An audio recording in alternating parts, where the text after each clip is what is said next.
রানী রাসমণির মহাকীর্তি এই দক্ষিণেশ্বর। ত্রিবেণীর কাছে ১৭৯৩ সালে এক দরিদ্র পরিবারে রাসমণির জন্ম। ১৮০৪ সালে কলকাতার এক ধনী পরিবারে রাজচন্দ্র দাসের সঙ্গে তার বিবাহ হয়। ১৮৩৬ সালে স্বামীর মৃত্যুর পর তিনি জমিদারির দায়িত্বভার নেন।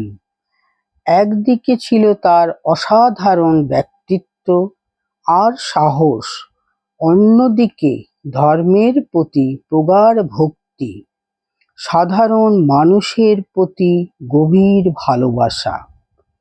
তিনি যখন কাশী যাত্রা করেছিলেন, সেই সময় দেবী মূর্তি স্থাপন করবার স্বপ্নাদেশ পান।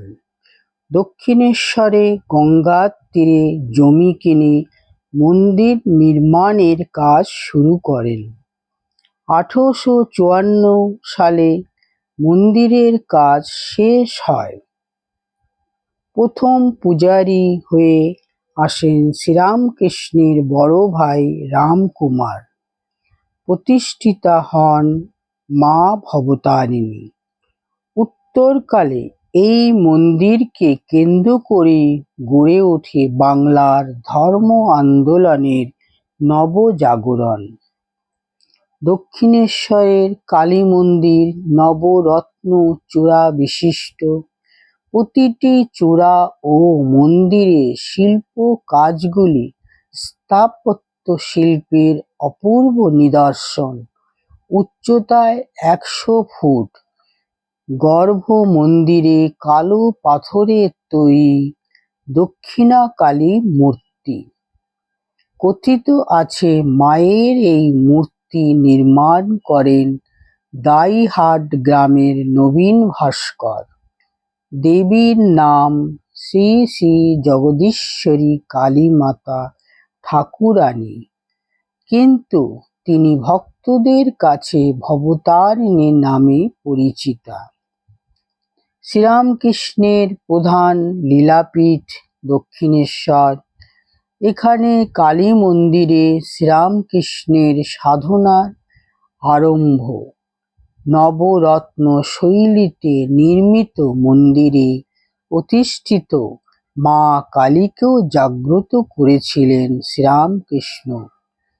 দেবী ভবতারিণীর কাছে শ্রীরামকৃষ্ণ ছিলেন যেন বালকটি। কালী মন্দির সংলগ্ন রয়েছে রাধা গোবিন্দ মন্দির। শ্রীরামকৃষ্ণ বলতেন বিষ্ণুঘর। বেদিতে জগমোহন শ্রীকৃষ্ণ ও জগমোহিনী রাধা। পাশের একটি ঘরে আদি গোবিন্দ বিগ্রহ, যার পা ভেঙে গেলে জুড়ে দিয়েছিলেন শ্রীরামকৃষ্ণ। মাঝে চাতাল, তারপর দ্বাদশ শিব মন্দির। প্রত্যেক শিবের ভিন্ন ভিন্ন নাম রয়েছে।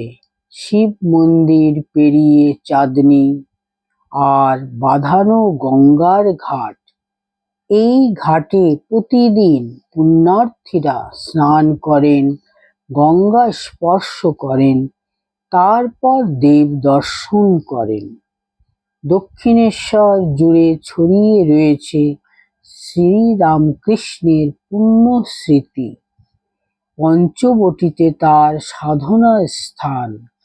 মন্দির চত্বরে তার বাসকক্ষ, কুঠিবাড়ি, গাজী পীরের থান, বেলতলা, সর্বত্র শ্রীরামকৃষ্ণের উদার ধর্ম সাধনা, ত্যাগ ও ঈশ্বরানুভূতির আবেশ ছড়ানো। শ্রীরামকৃষ্ণের মহাসমাধির কয়েক বছর পর বেলুড়ে নীলাম্বর মুখোপাধ্যায়ের বাগান বাড়িতে থাকার সময় শ্রীমা সারদা দেবীর এক অদ্ভুত দর্শন হয়। এক পূর্ণিমা রাতে তিনি গঙ্গার ঘাটে তন্ময় হয়ে বসে গঙ্গার শোভা দর্শন করছেন। হঠাৎ দেখেন পিছন দিক থেকে এসে শ্রীরামকৃষ্ণ যেন দ্রুত পায়ে গঙ্গায় নেমে মিলিয়ে গেলেন। এমন সময় কোথা থেকে স্বামী বিবেকানন্দ এসে জয় রামকৃষ্ণ বলে সেই ব্রহ্মবাড়ি চারিদিকে অগণিত নরনারীর দিকে ছিটিয়ে দিতে লাগলেন এবং তার স্পর্শে সকলে মুক্তি লাভ করতে লাগল। দৃশ্যটি তার কাছে এত জীবন্ত মনে হয়েছিল যে শ্রীমা কয়েকদিন শ্রীরামকৃষ্ণের গায়ে পাদস্পর্শের ভয়ে গঙ্গায় স্নান করতে নামতে পারেননি। এর কিছুদিন আগে শ্রীরামকৃষ্ণের মহাসমাধির অল্প দিন পর শ্রীমা সারদা দেবী এসে বাস করতে লাগলেন স্বামীর ভিটা কামারপুকুরে। তার বরাবরই গঙ্গা প্রীতি ছিল। এখন গঙ্গাহীন দেশে কি করে থাকবেন তাই ভাবছেন। দেখেন সামনের রাস্তা দিয়ে আসছেন শ্রীরামকৃষ্ণ, পিছনে তার ভক্ত ও পার্ষদ বৃন্দ। তিনি আরও দেখলেন যে শ্রীরামকৃষ্ণের পাদ পদ্ম থেকে জলের উৎস বেরিয়ে তরঙ্গাকারে সামনে চলেছে। শ্রীমার মনে হলো, দেখছি ইনিই তো সব, এর পাদ পদ্ম থেকেই তো গঙ্গা।